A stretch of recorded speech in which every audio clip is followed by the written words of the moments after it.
So now, all right. So, Josh, you get what you pay for. And since I paid to be here, I got the mic.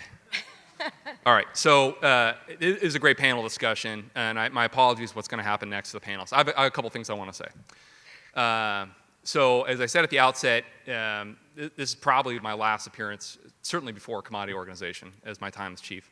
But I wanted to make this as an absolute must for me to be here because I'm so proud of the partnership NRCS has with the rice industry.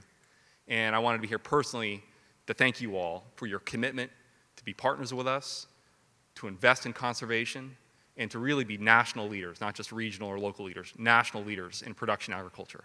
And in my view, production ag is sustainable ag. Full stop. You're not going to feed the world of 10 billion people with artisanal arugula plants planted on top of Brooklyn buildings. It's going to be production, big ag, that's going to make this happen. And so I have a couple things to ask you guys. And I'm going to be cheering you on from the sidelines going forward. But a couple things I need to ask of you. And Mike, when he was up here, talked about this, and in his own way, is very diplomatic and sort of mild-mannered about it. I'm going to be less diplomatic, more energized. Number one, I am tired, and this is more to, I guess, my NRCS colleagues. So maybe this is a pep talk for my folks here from around the country. But really, I think this is for all of us. Because you've talked about it, and our panelists here talked about it in the previous panel, telling our story. So I'm tired of us visualizing ourselves as the 90-pound weakling on the beach getting sand kicked in our face by the bully. And we, oh, sorry, sir, I'll move my blanket down the beach. I won't be here tomorrow. Enough. You look at any sector in terms of what it's doing for economic activity, rural economic development, feeding the world, food security, providing for habitat, water supply, air quality improvements, greenhouse gas attenuation. It's agriculture. And it's time we all collectively stood up and talked, not just told our story, demand our story be told, and do it effectively. So this isn't rice country, but I think it's a good anecdote. So you've heard probably of what's going on in the Chesapeake Bay region, right? And there's a lot of political tumult about what's happening in the Chesapeake Bay. 6 states, it's the biggest estuary in North America. Ag is front and center, front lines. Now, it's a significant contributor to water quality challenges in the Chesapeake Bay. No one's debating that. 97% of the 4 million acres of working lands in the Chesapeake Bay Basin have at least one conservation practice in place. Almost 100% of every acre, millions of acres of land, have at least one. Most have multiple practices in place, systems approach. So in terms of sediment, 62% additional reduction of annual losses of sediment. All right, what does 62% mean? 15 million tons of sediment no longer flowing in the Chesapeake Bay. You to put that on a coal car train, that train would stretch from Washington, D.C. to Albuquerque, New Mexico. Annually, no longer flowing into the bay. All right, let's talk about nutrients. 50% reduction of phosphorus, 38% reduction of nitrogen, just in the last 8 years. Agriculture contributed, so this is what they've actually measured coming into the bay itself, contributed to 75% of the total load reductions coming into the bay for sediment, 55% of the total load reductions for phosphorus, and nearly 40% of total load reductions for nitrogen. No other sector has stepped up and is delivering that kind of result. Seagrass is the nurseries for all these critters that live in the bay.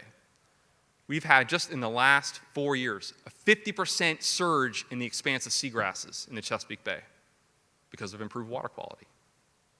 We're 2 years ahead of the recovery schedule for seagrasses. Well, okay, that's a lot of grass. What does that mean? Well, did you know that the crab fishermen, the crabmen, were complaining there are too many crabs? There are too many crabs in the bay. The price of crabs is down. Now, some would submit this is all due to good weather. Climate change, perhaps, is responsible for recovery of the Chesapeake Bay. I say it's what farmers have done for the Chesapeake Bay. It's what agriculture has done. No environmental NGO is giving you that. You guys are. So you guys need to stand up and be proud of what you do. You need to advocate for what you do. I don't care your political alignment, your beliefs in climate change or not, whatever.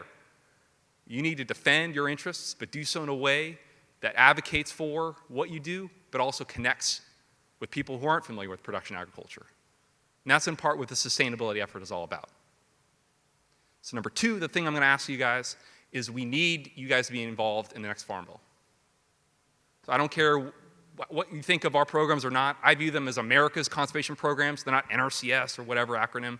America's conservation programs. If you think they work for rice, for production agriculture, your voice has to be part of the discussion. You can't be passive. You can't let interests in Washington, D.C., the Beltway, figure it out for you, because they have other interests that don't necessarily align with yours. If you benefit from these programs, and I submit to you, you do. I hope you do.